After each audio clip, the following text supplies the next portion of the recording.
জাতীয় থেকে আন্তর্জাতিক, প্রান্তিক জনপদ থেকে নগর চারপাশে ঠিক কী ঘটছে এই মুহূর্তে তা নিয়ে আয়োজন এখন চারদিক।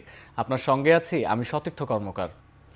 মানবতাবিরোধী অপরাধের মামলায় শেখ হাসিনাকে মৃত্যুদণ্ড দিয়েছেন আন্তর্জাতিক অপরাধ ট্রাইব্যুনাল। তার বিরুদ্ধে আনা ৫টি অভিযোগের মধ্যে ৪টিতে ফাঁসি ও ১টিতে আমৃত্যু কারাদণ্ড দেওয়া হয়েছে। এছাড়া সাবেক স্বরাষ্ট্রমন্ত্রী আসাদুজ্জামান খান কামালকেও ফাঁসি দেওয়া হয়েছে। তবে রাজসাক্ষী হয়ে সত্য উন্মোচন করায় সাবেক আইজিপি চৌধুরী মামুনকে ৫ বছরের কারাদণ্ড দেওয়া হয়েছে। দুপুর 12:30টার দিকে শুরু করে বিকেল ৩টা পর্যন্ত পড়ে শোনানো হয় ৪৫৩ পৃষ্ঠার রায়ের সারসংক্ষেপ। ট্রাইব্যুনাল বলছেন, শেখ হাসিনা সহ ৩ আসামির অপরাধ প্রমাণিত। রায় পড়ে শোনানো হয় জুলাই গণঅভ্যুত্থানের সময় বিভিন্ন অডিও ভিডিওতে পাওয়া শেখ হাসিনার মানবতাবিরোধী অপরাধের তথ্য প্রমাণের বিবরণ। ঢাকার যাত্রাবাড়ি, রামপুরা, বাড্ডা, সাভার, আশুলিয়া, রংপুর সহ বিভিন্ন স্থানে যেভাবে প্রাণঘাতী গুলি ব্যবহার করে আন্দোলনকারীদের হত্যা করা হয়েছে সেগুলো প্রমাণিত হয় আন্তর্জাতিক অপরাধ ট্রাইব্যুনালে।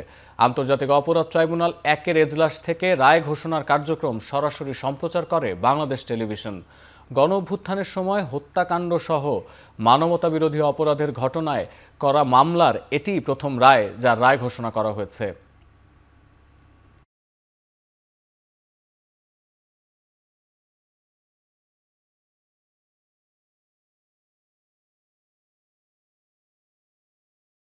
প্রথম চার্জে আসামি শেখ হাসিনাকে দোষী সাব্যস্ত করে আমৃত্যু কারাদণ্ড দেওয়া হয়েছে।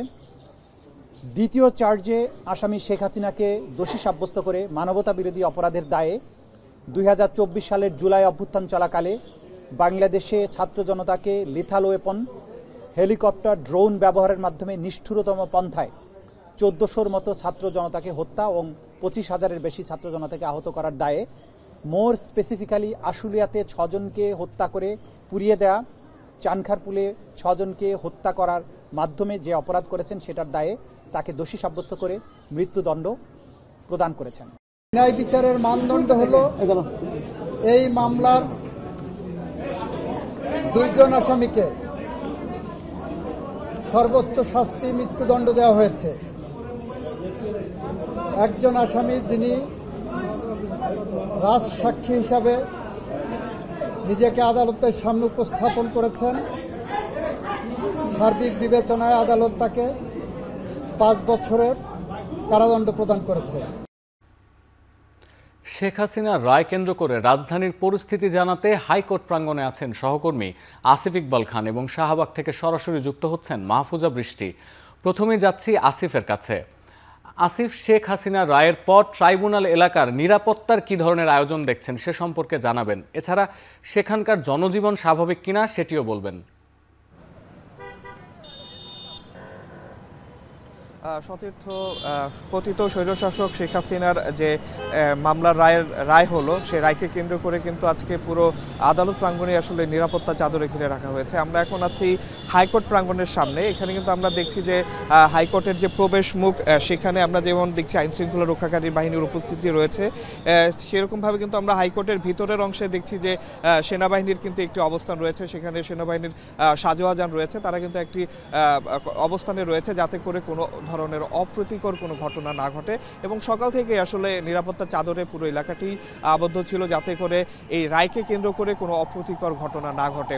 আমরা এই হাইকোর্ট প্রাঙ্গণ থেকে যেটি দেখছি যে এখানে যারা বের হচ্ছেন বা যারা ঢুকছেন তাদের সবাইকেই কিন্তু আসলে নজরদারির মধ্যে রাখা হয়েছে। আমরা এখানে যেহেতু এর কিছুটা সামনেই আমরা দেখেছি যে রাস্তা রয়েছে, এখানেও আমরা দেখছি যে সব ধরনের নিরাপত্তা ব্যবস্থাই কিন্তু এখানে রয়েছে এবং আমরা পুলিশ সহ অন্যান্য যে বাহিনী রয়েছে তাদের কিন্তু আমরা সতর্ক অবস্থান এখানে দেখছি। আর এছাড়া যদি রাস্তার চলাচলের কথা বলি, আমরা কিন্তু আজকে এই রায়কে কেন্দ্র করে বেশ কিছু আশঙ্কা ছিল যে কোনো হতাহত হয় কিনা, কিন্তু আমরা দেখেছি যে এখন পর্যন্ত রাস্তায় কিন্তু চলাচল স্বাভাবিক রয়েছে, সব ধরনের যানবাহনই চলছে। আর আজকে যেহেতু একটি কর্মদিবস এবং সেখানে কিন্তু আমরা দেখছি অফিসগামী লোকজনের চলাচলও কিন্তু আমরা স্বাভাবিকভাবেই দেখছি, সব ধরনের যানবাহন চলছে। যদিও কিছুটা ব্যক্তিগত যানবাহন আমরা আজকে কম চলাচল করতে দেখছি, কিন্তু এছাড়া কিন্তু আসলে সব ধরনের যানবাহন তাদের নিজস্ব গতিতেই চলছে। এবং কর্মদিবসে যেহেতু এখন অফিস আওয়ার শেষ, আমরা দেখছি যে অফিস শেষ করে কিন্তু যারা কর্মজীবী আছে তারাও তার নিজ নিজ গন্তব্যে যাচ্ছে। আর হাইকোর্টের নিরাপত্তার ব্যাপারটি যদি আবারও বলি, আমরা এখানে সেনাবাহিনী থেকে শুরু করে পুলিশ এবং অন্যান্য বাহিনীর কিন্তু আসলে নিরাপত্তাটি দেখছি এবং আমরা সকাল থেকেই দেখছিলাম এই যে রায়টি আজকে যে একটি ঐতিহাসিক রায় হলো, এই রায়কে কেন্দ্র করে কিন্তু সব বাহিনীই কিন্তু একটা নিরাপত্তা চাদরে পুরো এলাকাটি ঢেকে ফেলেছিল। এখানে আমরা যেমন পুলিশকে দেখেছি সেভাবে কিন্তু আমরা সেনাবাহিনীকে দেখেছি। সেনাবাহিনী কিন্তু তাদের সাজোয়া যানসহ যে ধরনের নিরাপত্তা ব্যবস্থা নেওয়া উচিত সেগুলোই কিন্তু নিয়েছে এবং সকালের দিকে যারা এই প্রাঙ্গণে প্রবেশ করেছে তারা কিন্তু চেকিংয়ের মাধ্যমে কিন্তু প্রবেশ হয়েছে। তো সব মিলে আসলে বলা যায় যে এই মামলা এবং এই ঐতিহাসিক মামলার রায় নিয়ে যাতে কোনো অপ্রীতিকর ঘটনা না ঘটে সেই জন্য সব ধরনের ব্যবস্থাই আসলে নেওয়া হয়েছিল আইন শৃঙ্খলা রক্ষাকারী বাহিনীদের পক্ষ থেকে এবং তারা এখনও তাদের সেই অবস্থানটি ধরে রেখেছে এবং তারা এখনও পুরোপুরি সুরক্ষা নিশ্চিতে কিন্তু এখনও তাদের অবস্থানটি এই হাইকোর্ট প্রাঙ্গণে রেখেছে। তো এই ছিল আমার কাছে সর্বশেষ। ধন্যবাদ আসিফ। আমরা জানতে চাই শাহবাগের পরিস্থিতি কি, সেখানে আছেন আমাদের সহকর্মী মাহফুজা বৃষ্টি। বৃষ্টি, শাহবাগে সাধারণ মানুষের উচ্ছ্বাস কেমন দেখছেন? রায় নিয়ে তারা কি ধরনের প্রতিক্রিয়া জানাচ্ছে সেটিও জানাবেন। মৃত্যুদণ্ড সেটা দেখার জন্য আসলে এই দুনিয়াতে কারো আসলে বিচার হয় না। আমরা সাধারণ মানুষদের যে রায়ের যে সন্তুষ্টি আমরা দেখতে পাচ্ছি সেই জায়গা থেকে কিন্তু এখানে শাহবাগে ইনকিলাব মঞ্চের পক্ষ থেকে এবং সাধারণ মানুষরা মিলেই কিন্তু কিছুক্ষণ আগে শুকরানা সেজদা আদায় করেছেন। তারা রায় নিয়ে প্রচন্ড সন্তুষ্ট। তারা বলছেন যে চৌধুরী আব্দুল্লাহ আল মামুনের যে রায় দেওয়া হয়েছে সেইটা রায় নিয়ে তাদের একটু আফসোস রয়েছে, কেননা তিনি রাজসাক্ষী হিসেবে আসলেও তার কিন্তু সমস্ত অপরাধ তিনি নিজের মুখে স্বীকার করেছেন। সেই স্বীকারোক্তির জায়গা যদি আমরা একটু বলি যে শহীদ পরিবাররা যারা হাইকোর্ট প্রাঙ্গণে এবং কোর্টে যারা উপস্থিত ছিলেন প্রত্যেকে সেটার জন্য কিন্তু আপত্তি জানিয়েছেন এবং প্রত্যেকের চোখ কিন্তু ঝলঝল ছিল। আমরা বাকি সহকর্মীদের মাধ্যমে সেটা জানতে পেরেছি এবং এখানেও আমাদের কয়েকজন শহীদ পরিবারের লোকদের সাথে কথা হয়েছে। সেই জায়গা থেকে তারা আমাদেরকে স্পষ্ট জানিয়েছেন যে চৌধুরী আব্দুল্লাহ আল মামুনের যে রায় দিয়েছে তাতে তারা কিছুটা অসন্তুষ্ট। এটা নিয়ে হয়তোবা তারা দ্রুত কোনো একটা পদক্ষেপ গ্রহণ করবে উচ্চ আদালতে। আর বাকি যদি বিষয়টা বলি, এখানে খুনি শেখ হাসিনার যে একটা বিষয় রয়েছে, এখানে প্রতীকী ফাঁসির মঞ্চের আয়োজন করা হয়েছে। এই ফাঁসির মঞ্চে কিন্তু কিছুক্ষণ আগেই একটা প্রতীকী লাশ তারা এখানে ফাঁসিতে ঝুলিয়েছেন এবং পাশাপাশি এখানে মৌলিক বাংলা নামে আরেকটি সংগঠন রয়েছে, তারাও একইভাবে কিন্তু প্রতীকী ফাঁসির মঞ্চ আয়োজন করছে। এখানে জল্লাদ রয়েছে, তাকেও প্রতীকী রূপে সাজিয়ে আনা হয়েছে। কিছুক্ষণ পরে জল্লাদের মাধ্যমে যে ফাঁসি কার্যকর করা সেটি হয়তো তারা আনুষ্ঠানিকভাবে মানুষজনকে প্রতীকী হিসেবে দেখাবে। সবকিছু মিলিয়ে রাজধানীতে যে নিরাপত্তার বিষয়টাও একটু বলি, সারা দিন ধরে কিন্তু নিরাপত্তা বলয় ছিল। ঢাকা শহরের প্রত্যেকটা গুরুত্বপূর্ণ মোড়ে মোড়ে ছিল এবং যারা বাইকে চলাচল করে তাদের প্রতি বিশেষ নজর ছিল। আইনশৃঙ্খলা বাহিনীর পরিস্থিতি প্রত্যেকের বাইক থামিয়ে কিন্তু ব্যাগ থেকে শুরু করে যা কাগজপত্র আছে এবং কোনো নিষিদ্ধ সংগঠনের কর্মী কিনা সেসব বিষয়ে কিন্তু তারা চেক করেছে। সবকিছু মিলিয়ে রাজধানীর পরিস্থিতি কিন্তু এক ধরনের স্বাভাবিক ছিল। যদি রায় কিছুটা অস্বাভাবিক হতো অথবা জনসাধারণের আশা যদি পূরণ না হতো সেক্ষেত্রে হয়তো আজকের রাজধানীর প্রেক্ষাপট ভিন্ন হতে পারত। এই ছিল রাজধানী শাহবাগ থেকে আমার কাছে সর্বশেষ। রায়ের পর সবশেষ তথ্য জানাতে আমাদের সাথে যুক্ত হয়েছিলেন সহকর্মী আসিফ ইকবাল খান এবং মাহফুজা বৃষ্টি। রাজনৈতিক নেতা বা সরকার প্রধান যেই ক্ষমতাধর হোক না কেন কেউই আইনের ঊর্ধ্বে নয়। শেখ হাসিনার রায়ের মাধ্যমে এটি প্রমাণিত হলো বলে মন্তব্য করেছেন জামায়াতে ইসলামীর সেক্রেটারি জেনারেল মিয়া গোলাম পরোয়ার। বিকেলে মগবাজারে দলের কেন্দ্রীয় অফিসে এক সংবাদ সম্মেলনে তিনি কথা বলেন। মৃত্যুদণ্ডের আসামিদের যারা আশ্রয় দিয়েছে তারাও আন্তর্জাতিক আইন লঙ্ঘন করেছে বলে মন্তব্য করেন এই জামায়াত নেতা। সরকার রাজনৈতিক দলের নয়, এখন বিচার ব্যবস্থা স্বাধীন। কোন পলিটিক্যাল পার্টি ট্রাইব্যুনালের উপরে হস্তক্ষেপ করার কোনো সুযোগ নেই। এখন কোন রাজনৈতিক দল তো ক্ষমতায় নাই। জাতিসংঘের রিপোর্টে মানবাধিকার এবং গুম কমিশনের রিপোর্টের ডিটেলস প্রশ্নাতীতভাবে এই বিচার হচ্ছে স্বচ্ছ। মানবতা বিরোধী অপরাধের মামলায় শেখ হাসিনার বিরুদ্ধে আন্তর্জাতিক অপরাধ ট্রাইব্যুনালের রায়ে ন্যায় বিচার প্রতিষ্ঠা হয়েছে বলে মন্তব্য করেছেন বিএনপির স্থায়ী কমিটির সদস্য সালাউদ্দিন আহমেদ। রায় ঘোষণার পরপরই ঢাকা বিশ্ববিদ্যালয় এলাকায় এ মন্তব্য করেন তিনি। বলেন, এ রায় ভবিষ্যতের জন্য শিক্ষা, তবে অপরাধ বেশি হলেও তাদের সাজা কম হয়েছে বলে মনে করেন তিনি। আজকের এই আদালতের রায়ের মধ্য দিয়ে কয়েকটি জিনিস প্রমাণিত। ফ্যাসিস্ট স্বৈরাচার যত শক্তিশালী হোক, যত দীর্ঘদিনই রাষ্ট্র ক্ষমতা অবৈধভাবে পরিচালিত করুক, ক্ষমতা ভোগ করুক, তারা একদিন না একদিন আদালতের কাঠগড়ায় তাদের দাঁড়াতেই হবে। এই দেশের প্রতিটি মানুষ ভবিষ্যতে যাতে ন্যায় বিচার পায় সেরকম রাষ্ট্র ব্যবস্থা প্রতিষ্ঠার জন্য আমরা অবশ্যই অবিরাম সংগ্রাম চালিয়ে যাব। আজকে সেটা একটা মাইল ফলক প্রতিষ্ঠা হলো। শুধু মৃত্যুদণ্ড কার্যকর করার মধ্য দিয়ে শেখ হাসিনার গণহত্যা ও মানবতাবিরোধী অপরাধের ন্যায় বিচার করা সম্ভব বলে মন্তব্য করেছেন জাতীয় নাগরিক পার্টির মহাসচিব আক্তার হোসেন। বিকেলে শেখ হাসিনার রায় ঘোষণার পর তাৎক্ষণিক প্রতিক্রিয়ায় এমন প্রতিক্রিয়া জানান তিনি। দ্রুত সময়ের মধ্যে শেখ হাসিনাকে ফিরিয়ে এনে রায় কার্যকর করার দাবি জানান আক্তার হোসেন। আমরা সরকারের কাছে আহ্বান জানাই, অতি দ্রুত সময়ের মধ্যে আজকের ঘোষিত রায় সরকারকে কার্যকর করতে হবে এবং ভারত সরকারের কাছে আমরা আহ্বান জানাই যে খুনি শেখ হাসিনা বাংলাদেশের মানুষের উপরে গণহত্যা চালিয়েছে, মানবতা বিরোধী অপরাধ করেছে, তাকে ভারতে আশ্রয় না দিয়ে বাংলাদেশের বিচার ব্যবস্থার কাছে তারা সুপর্দ করবে। এই বিশ্বের বাসীর কাছে একটা নজির তৈরি হবে শেখ হাসিনার রায় কার্যকর করার মধ্য দিয়ে। শেখ হাসিনা শুধুমাত্র উস্কানিমূলক বক্তব্য দেয় নাই, আজকের বিচারের মধ্য দিয়ে প্রমাণিত হয়েছে শেখ হাসিনা মানুষকে গুলি করে হত্যা করেছে, লেথাল ওয়েপন ব্যবহার করেছে, গোটা বাহিনীকে মানুষের বিরুদ্ধে খুন করতে কাজে লাগিয়েছে। এদিকে শেখ হাসিনার রায়ে সন্তোষ প্রকাশ করেছে ঢাকা বিশ্ববিদ্যালয় ছাত্রদল, ছাত্র শিবির, ইনকিলাব মঞ্চ। তবে জুলাই শহীদ পরিবার ও আহতরা শেখ হাসিনা ও আসাদুজ্জামান খান কামালের রায়ে সন্তোষ প্রকাশ করলেও সাবেক আইজিপির 5 বছরের জেলের বিরুদ্ধে আপিল করার কথা জানিয়েছে। এই 18 মাস বাংলার মানুষ অনেক খুশি, আনন্দিত। আজকে ঈদের দিনের মতন লাগতে আছে। তারা যেন শেখ হাসিনাকে ফিরিয়ে এনে এই রায় বাস্তবায়ন করেন। ভারতকে অনুরোধ করব যে আপনি আমাদের খুনি হাসিনাকে, সাবেক প্রধানমন্ত্রীকে ফেরত দিন। প্রাথমিক প্রক্রিয়া তো ঐতিহাসিক রায়। এটা শুধু বাংলাদেশের জন্য, সারা পৃথিবীর জন্য। আমরা আল্লাহর শুকর আদায় করছি। ভবিষ্যতে আমরাও যেন অপরাধ না করি, এরকম পথভ্রষ্ট হয়ে না যাই, এটা গোটা জাতির জন্য শিক্ষা। 3টা মামলার সে রাজ সাক্ষী, তার কারণে তাকে 5 বছরের জেল দিয়েছে। আমরা আমাদের শহীদ পরিবার এবং আহতদের পক্ষ থেকে আমরা এই প্রহসনমূলক বিচারকে উপেক্ষা করলাম। আমরা আবার হাইকোর্টে আপিল করব।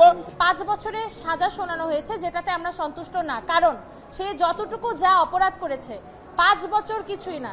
আমরা ন্যূনতম তার যাবজ্জীবন কারাদণ্ড চাই। খুনি শেখ হাসিনা এবং সাবেক খুনি স্বরাষ্ট্রমন্ত্রীর যেই রায়টি এসেছে সেটির সাথে আমরা একমত পোষণ করছি, কিন্তু সাবেক আইজিপি চৌধুরী আল মামুন তার যে রায়টি এসেছে সেটি আমরা প্রত্যাখ্যান করছি এবং সেই রায়ের বিরুদ্ধে আমরা আমাদের শহীদ পরিবার এবং আহতদের পক্ষ থেকে আমরা উচ্চ আদালতে আপিল করব।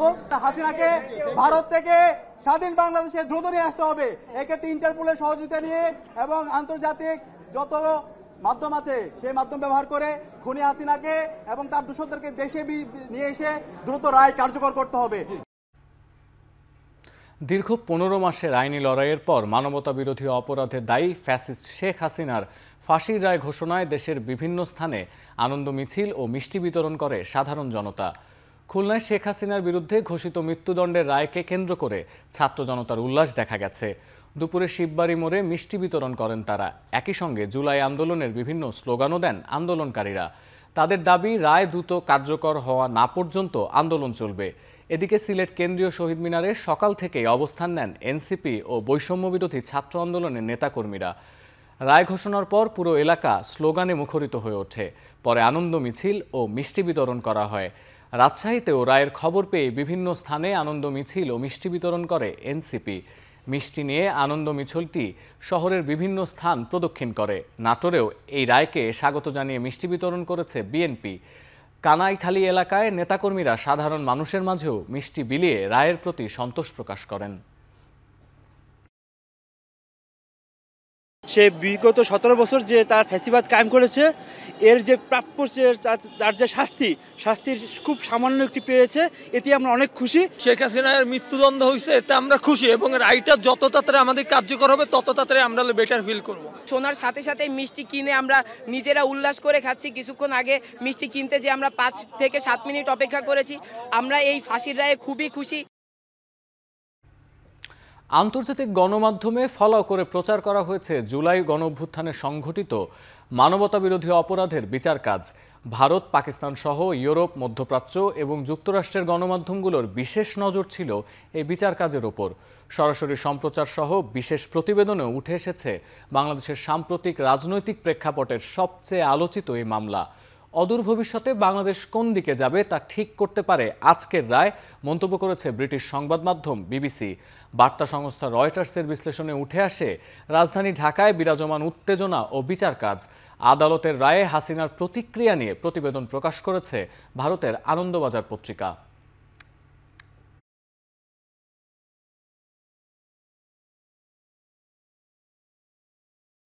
শেখ হাসিনাকে ফেরত পাঠাতে ভারত সরকারকে চিঠি দেয়া হবে বলে জানিয়েছেন স্বরাষ্ট্র উপদেষ্টা জাহাঙ্গীর আলম চৌধুরী।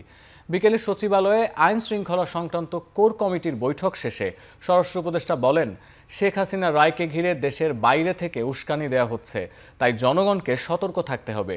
আইন শৃঙ্খলা পরিস্থিতির অবনতি হয়নি জানিয়ে তিনি বলেন, সেলফ ডিফেন্সের জন্য পুলিশকে গুলি করার নির্দেশ দেওয়া হয়েছে। এগুলি না শুনুন, এখানে হলো কি আপনি সেলফ ডিফেন্সের জন্য সে হাতিয়ারের নেন না, পারমিশন নেন না, আপনাকে নিরাপত্তা ওইটা কি দেশের জন্য, শিকারের জন্য কিন্তু নেন না, গিয়া যদিও করেন শিকার, কিন্তু নেন আপনার ডিফেন্সের জন্য। তার প্রত্যাবর্তনের জন্য তো আমরা অলরেডি লিখে হয়েছে এবং এটা তো কন্টিনিউয়াস, আমরা তো ডেফিনেটলি চাবো প্রত্যাবর্তনে। আবার কিছু কিছু লোক থাকে যেমন এটার আবার উস্কাই দিতে চায়, যেটা অনেকের তো অনেক ধরনের স্বার্থ আছে, তারা এটার উস্কাতে চাবে। বাট আপনারা এখানে যারা আছে আপনাদের কোনো স্বার্থ নেই, আপনারা এটা উস্কাতে চাবেন না, তাই আপনারা তাকে এটা নির্বৃত্ত করার জন্য আপনারা তাদের পরামর্শ দেবেন, এটা করাটা ভাই ঠিক হচ্ছে না, এটা যদি করেন। রায় ঘোষণা হয়ে মানবতা বিরোধী অপরাধের জন্য শেখ হাসিনা রায় ঘোষণা হয়েছে। রায়ের পর কি অবস্থা ধানমন্ডির, সেখানকার মানুষজন কি আচরণ করছেন সেটি দেখছেন, পর্যবেক্ষণ করছেন সহকর্মী রাজু আহমেদ। আমরা চলে যাচ্ছি ধানমন্ডি 32 নম্বরে, সেখান থেকে রাজু আমাদের জানাবেন কি পরিস্থিতি।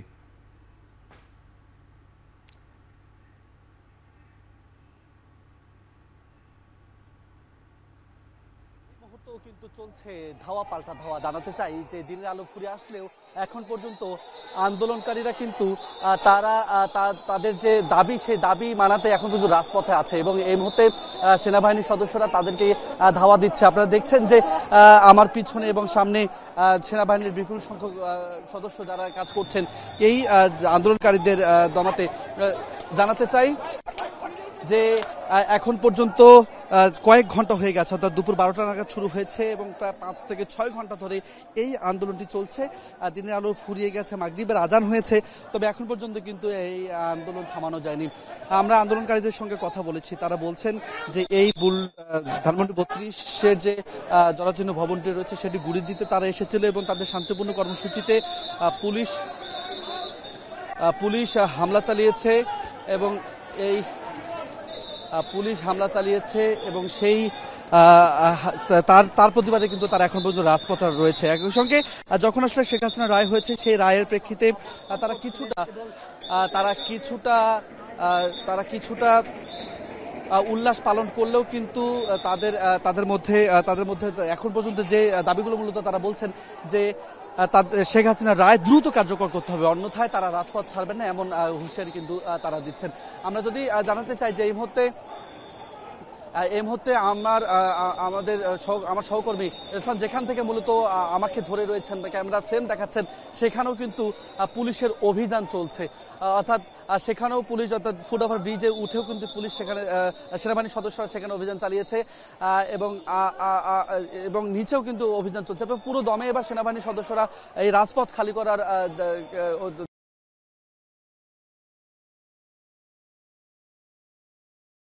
বলা হয়েছে এবং সেখান থেকে কিন্তু তিনি নেমে আসছেন। দেখছেন যে এখন পর্যন্ত উত্তপ্ত পরিস্থিতি বিরাজ করছে এই ধানমন্ডি 32 থেকে যুক্ত হয়েছিলেন সহকর্মী রাজু ইসলাম। এবারের নির্বাচন গতানুগতিক নয়, বরং দেশ রক্ষার বলে জানিয়েছেন প্রধান উপদেষ্টা ডক্টর মোহাম্মদ ইউনূস। সকালে প্রধান উপদেষ্টার কার্যালয়ে সদ্য পদায়নকৃত 50 জেলা প্রশাসক সহ দেশের সব জেলার প্রশাসকদের উদ্দেশ্যে বক্তব্যে একথা বলেন। এ সময় আগামী নির্বাচন ও গণভোটে নিরপেক্ষভাবে দায়িত্ব পালনের জন্য অন্য জেলা প্রশাসকদের নির্দেশনা দেন তিনি। বলেন, গণভোট যুক্ত হয় আগামী নির্বাচন আরও তাৎপর্যপূর্ণ হয়েছে। ভোটে জেলা প্রশাসকদের ভূমিকা স্মরণ করিয়ে দিয়ে প্রধান উপদেষ্টা বলেন, দায়িত্ব পালনে কোনোভাবেই ব্যর্থ হওয়ার সুযোগ নেই। এই যে নির্বাচনে আমরা ঢুকছি সেটা শতাব্দীর নির্বাচন, এটা 100 বছরের জন্য জাতি কোন দিকে যাবে তার গতিপথ নির্ধারণের নির্বাচন। আমরা নির্বাচন বলছি, কিন্তু সঙ্গে যে একটা বড় একটা জিনিস আছে গণভোট, সেটার কথা উল্লেখ করিনি পর্যন্ত। একটা হলো 5 বছরের জন্য, আরেকটা হলো 100 বছরের জন্য। কাজে দুটি এই দায়িত্ব আমাদেরকে বহন করতে হবে, 100 বছরেরটাও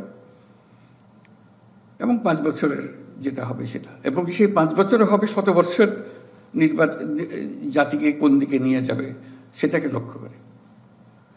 কাজে এখানে আমাদের ভুল করার কোনো অবকাশ নেই। নির্বাচনকে কেন্দ্র করে সামনে যত চ্যালেঞ্জই আসুক, কমিশন তা মোকাবিলা করতে প্রস্তুত। রাজনৈতিক দল সহযোগিতা না করলে প্রশ্নবিদ্ধ নির্বাচনের শঙ্কা থেকেই যায় বলে জানিয়েছেন প্রধান নির্বাচন কমিশনার AMM নাসির উদ্দিন। সকালে নির্বাচন কমিশন সচিবালয়ে তৃতীয় দিনের মতো নিবন্ধিত বিভিন্ন রাজনৈতিক দলের সাথে বৈঠক করেছে নির্বাচন কমিশনের সদস্যরা। এ সময় প্রধান নির্বাচন কমিশনার বলেন, কোনো সমস্যা যাতে সৃষ্টি না হয় তার জন্য আছে নির্বাচনী আচরণবিধি মানা দরকার। রাজনৈতিক দলগুলো তাদের নেতাকর্মীদের আচরণবিধি পালনের নির্দেশ দিলে অনেক কাজগুলো অনেক সহজ হয়ে যায় বলেও জানান তিনি। এ সময় তিনি বলেন, সুন্দর দেশ উপহার দিতে চাইলে সুন্দর নির্বাচনের বিকল্প নেই। নির্বাচনের মাধ্যমে জনপ্রতিনিধিদের কাছে ক্ষমতা হস্তান্তর করতে পারলে জনপ্রতিনিধিরাই সুন্দর দেশ গড়তে পারবে বলেও জানান তিনি। আমাদের তরফ থেকে যাবতীয় প্রস্তুতি গ্রহণ করা হবে একটা সুষ্ঠু সুন্দর নির্বাচন পরিবেশ সৃষ্টির জন্য আমরা চেষ্টা করে যাব। আমাদের নিয়ত একদম পরিষ্কার, আমাদের কমিটমেন্ট পরিষ্কার। তো আমরা সেভাবে কাজ করছি, যত ঝঞ্ঝা যত সাইক্লোন ঝড় আসুক না কেন, আমরা এটা মোকাবেলা করে একটা সুষ্ঠু সুন্দর পরিবেশ এনশিওর করার জন্য যত পদক্ষেপ নেওয়া দরকার আমরা আমাদের পক্ষ থেকে নেব। 30 বছরের জন্য লালদিয়া কন্টেইনার টার্মিনাল নির্মাণ ও পরিচালনার কাজ পেল ডেনমার্কের মালিকানাধীন APM টার্মিনালস। সকালে রাজধানীর একটি হোটেলে কনসেশন চুক্তি সই হয়েছে। তড়িঘড়ি করে চুক্তি নিয়ে নানা মহলে সমালোচনা হলেও এ নিয়ে কোনো শঙ্কা নেই বলে জানিয়েছেন নৌ উপদেষ্টা। সোমবার সকালে ঢাকার ইন্টারকন্টিনেন্টাল হোটেলে এই চুক্তি স্বাক্ষরিত হয়। চুক্তি অনুযায়ী আগামী 4 বছরে 4টি নৌবন্দর, একটি বিমানবন্দর যাত্রা শুরু করবে, যা বাংলাদেশকে ম্যানুফ্যাকচারিং হাব তৈরি করতে সাহায্য করবে বলে মনে করেন পিপিপির প্রধান নির্বাহী আশিক চৌধুরী। এ সময় দেশ ও জাতির জন্য অন্তর্বর্তী সরকারের সবচেয়ে বড় এই অবদান কন্টেইনার টার্মিনাল উল্লেখ করে নৌ উপদেষ্টা বলেন, লালদিয়া কন্টেইনার টার্মিনালে $55 কোটি বিনিয়োগ ভবিষ্যৎ প্রজন্মের জন্যই। From Denmark to Dakar, from Copenhagen to Chittagong, our stories are connected by trade, by water, by aligned vision, and belief that ports are not just infrastructures, but ecosystems of people and purpose. Over the next few years, as you know, we are executing 4 new seaports, including our deep sea port, a new international airport terminal, and a dedicated free trade zone. For the first time in the history of this country, I've launched maritime port strategy, which will be finished by December and will launch by 1st January. Jagannath বিশ্ববিদ্যালয় কেন্দ্রীয় শিক্ষার্থী সংসদ জকসু নির্বাচনের মনোনয়ন form বিতরণের শেষ দিন panel ঘোষণা করেছে বেশ কিছু ছাত্র সংগঠন। ছাত্রদল ও ছাত্র অধিকার পরিষদ ঐক্যবদ্ধ নির্ভীক জবিয়ান নামে যৌথ প্যানেল ঘোষণা করে। ছাত্রদলের সভাপতি রাকিবুল ইসলাম রাকিব ভিপি প্রার্থী হিসেবে নাম ঘোষণা করেন। ছাত্র অধিকার পরিষদের জবি শাখার সভাপতি AKM রাকিবের নাম। জিএস প্রার্থী সদ্য ছাত্রদলে পদ পাওয়া খাদিজাতুল কোবরা এবং AGS হিসেবে ঘোষণা করা হয় ছাত্রদলের BM আতিকুর রহমানের নাম। ছাত্রদলের সভাপতি বলেন, শিক্ষার্থীদের অধিকার আদায়ে কার্যকর প্ল্যাটফর্ম হবে এই প্যানেল। তবে ছাত্রদলের প্যানেল ঘোষণার সময় একাংশের মধ্যে দেখা দেয় উত্তেজনা। 18তম ব্যাচকে প্যানেলে বঞ্চিত করার অভিযোগে তারা তাৎক্ষণিকভাবে বিক্ষোভ করেন। নির্ভীক জবিয়ান প্যানেল 2025 সহ-সভাপতি পদে এই ঐক্যবদ্ধ নির্ভীক জবিয়ান প্যানেল মোহাম্মদ রাকিব অর্থাৎ AKM রাকিবকে মনোনীত করেছে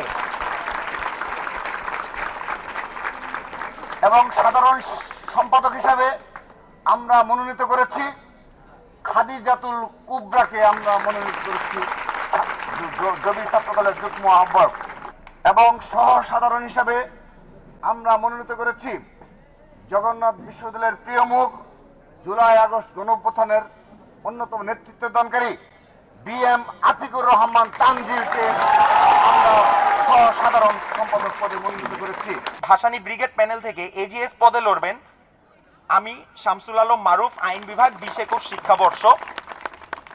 GS পদে লড়বেন ইভান তাহসিফ, গণযোগাযোগ ও সাংবাদিকতা বিভাগ 20-21 শিক্ষাবর্ষ এবং ভাইস প্রেসিডেন্ট পদে লড়বেন গৌরব ভৌমিক, সঙ্গীত বিভাগ 19-20 শিক্ষাবর্ষ। খুলনায় ট্রিপল মার্ডারের ঘটনায় এখনও কোনো মামলা হয়নি, আটকও নেই কেউ। নৃশংস এই খুনের ঘটনায় এলাকায় আতঙ্ক ছড়িয়ে পড়েছে। কয়েক দফা চেষ্টা করেও এ বিষয়ে মুখ খুলতে চাননি পুলিশ কর্মকর্তারা। স্বজনরা জানান নৃশংসভাবে খুন হওয়া 2 শিশু ও তাদের নানির মরদেহ ময়নাতদন্ত শেষে নেওয়া হবে পূর্ব রূপসার বাগমারায়।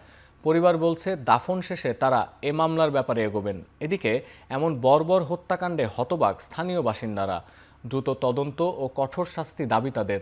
এর আগে রবিবার রাত 8টার দিকে দক্ষিণ টুটপাড়ার একটি বাড়ির পাশে মুরগির খামার থেকে উদ্ধার করা হয় 3 জনের লাশ। 2 সন্তানকে নানির কাছে রেখে কাজে গিয়েছিলেন দম্পতি। সন্ধ্যায় ফিরে পান 3 জনকেই মৃত অবস্থায়। কুমিল্লা সদর উপজেলার বসন্তপুরে ছুরিকাঘাতে মা ও ছোট ভাইকে হত্যা করেছে বড় ভাই। এ ঘটনায় আটক করা হয়েছে অভিযুক্তের স্ত্রীকে। সকালে নিজ বাড়িতে অভিযুক্ত বিল্লালের ছুরিকাঘাতে খুন হন মা রাহেলা ও ভাই কামাল। পুলিশ জানায় বিল্লাল হোসেন মাদক ব্যবসার সাথে জড়িত। সীমান্ত এলাকায় চোরাচালানে জড়িত থাকার খবর আইন শৃঙ্খলা বাহিনীকে জানানোর অভিযোগ তুলে ছোট ভাই প্রবাস ফেরত কামালের সাথে বাগবিতণ্ডায় জড়ায় সে। এ সময় হাতাহাতির এক পর্যায়ে মা রাহেলা বেগমকে ছুরিকাঘাত করে বিল্লাল। পরে ছোট ভাইকে এলোপাথারি কুপিয়ে ঘটনাস্থল থেকে পালিয়ে যায় সে। খবর পেয়ে ঘটনাস্থল পরিদর্শন করে মরদেহ উদ্ধার করেছে পুলিশ। বিল্লালে মাদক নিয়ে আসছে, আসাতে বিল্লালের স্ত্রী বলছে সে কামালে ইনফরমেশন দেয়। এই ইনফরমেশন দেয় বলাতে তার উপরে ক্ষিপ্ত হয়েছে। এখানে বড় ভাই আর ছোট ভাই, একজন প্রায় মাদক কারবারি আর একজন ভালো মানুষ। এই মাদক ব্যবসা বন্ধ করার বিষয়ে বিভিন্ন হট্টক হয়ে যায়। তর্ক বিতর্কে এক পর্যায়ে মাদককারী বিল্লাল তার মাকে প্রথমে স্ট্যাপ করে, জমাজমের সময় বিরোধ আছে, তারপরে ভাইকে স্ট্যাপ করে সে পালিয়ে যায়। তার বউ সঙ্গে ছিল, তার বউকে আমরা আটক করেছি। আর বিষয়ে আমরা আইনগত ব্যবস্থা অবগত আছে। আমরা এক কর্পোরেশন ও এক পে স্কেল বাস্তবায়ন সহ কারখানায় নিরবচ্ছিন্ন গ্যাস সরবরাহের দাবিতে মহাসড়ক অবরোধ করে বিক্ষোভ করছেন ব্রাহ্মণবাড়িয়ার আশুগঞ্জ সার কারখানার শ্রমিক কর্মচারীরা। সকালে কারখানার প্রধান ফটকের সামনে সড়ক অবরোধ করে বিক্ষোভ করেন তারা। পরে সেখানে সমাবেশ অনুষ্ঠিত হয়। এ সময় এক কর্পোরেশন ও এক পে স্কেল বাস্তবায়ন সহ কারখানায় নিরবচ্ছিন্ন গ্যাস সরবরাহের দাবি জানান তারা। দ্রুত সময়ের মধ্যে দাবি মানা না হলে ঢাকা সিলেট মহাসড়ক অবরোধের হুঁশিয়ারি দেওয়া হয়। তাদের অভিযোগ, গ্যাস সরবরাহ বন্ধ থাকায় গত 1 মার্চ থেকে আশুগঞ্জ সার কারখানায় ইউরিয়া উৎপাদন বন্ধ রয়েছে। এতে প্রতিদিন গড়ে 1150 টন ইউরিয়া সার উৎপাদন ব্যাহত হচ্ছে। এ অবস্থায় শুধুমাত্র টেকনিশিয়ান ও অপারেটরদের মজুরি স্কেলে রেখে বাকি সবাইকে বেতন ভাতা দেয়া হয় জাতীয় পে স্কেলে। একই কারখানার শ্রমিক ও কর্মচারীদের জন্য 2টি আলাদা বেতন কাঠামো বৈষম্যমূলক বলে জানান তারা।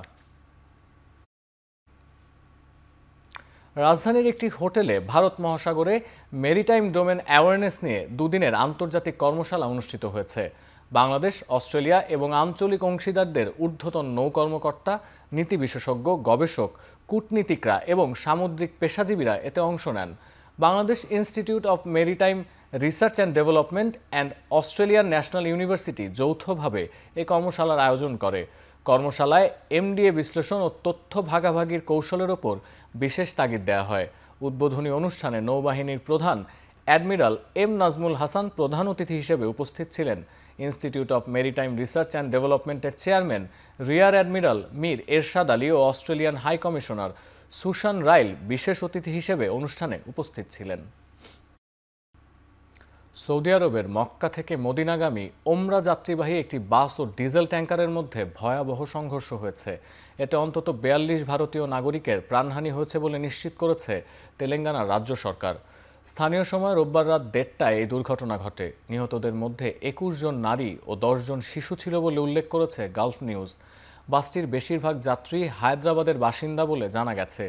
যাত্রীদের পরিচয় শনাক্তে রিয়াদে ভারতীয় দূতাবাসের সঙ্গে যোগাযোগ শুরু করেছে নয়াদিল্লি। হায়দ্রাবাদের লোকসভার সদস্য আসাদুদ্দিন ওয়াইসি এনডিটিভিকে জানান, দুর্ঘটনা কবলিত বাসটিতে যখন আগুন লাগে তখন সেখানে ৪২ জন ভারতীয় ওমরা যাত্রী ছিলেন। এ ঘটনায় গভীর শোক প্রকাশ করেছেন ভারতের প্রধানমন্ত্রী নরেন্দ্র মোদী।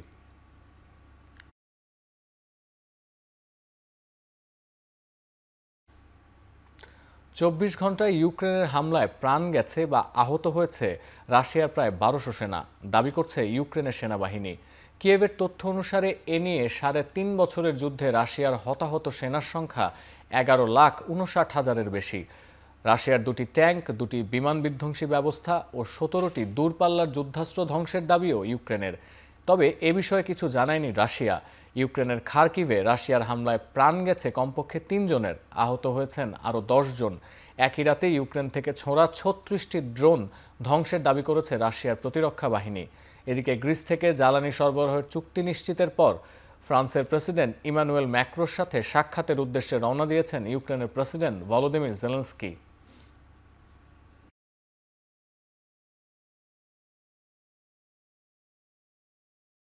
এবার খেলার খবর। আসন্ন বিপিএলে দেখা যাবে না ওপেনার তামিম ইকবালকে। নিজের শারীরিক অবস্থার কারণে নিজেকে ঘরোয়া ক্রিকেটের সবচেয়ে বড় আসর থেকে সরিয়ে নিয়েছেন তিনি। ক্রিকবাসকে এক সাক্ষাৎকারে তামিম ইকবাল জানান, এরই মাঝে ড্রাফট থেকে নিজের নাম সরিয়ে নিতে অনুরোধ জানিয়েছেন তিনি। ২০১২ সালে বিপিএল শুরুর পর থেকেই তামিম খেলেছিলেন প্রতিটি আসরে। সবশেষ ২ আসরে ফরচুন বরিশালকে জিতিয়েছেন শিরোপা। সব মিলিয়ে নামের পাশে আছে ৩ শিরোপা। তবে চলতি বছরের মাঝপথে ডিপিএল চলাকালে হার্ট অ্যাটাক করেন তামিম। এরপর থেকেই খেলার মাঠে নেই তিনি। এবার নিজেকে সরিয়ে নিয়েছেন পরের আসর থেকে। অবশ্য বিপিএলের পরবর্তী আসরে দেখা যাবে না তার সবশেষ দল ফরচুন বরিশালকেও।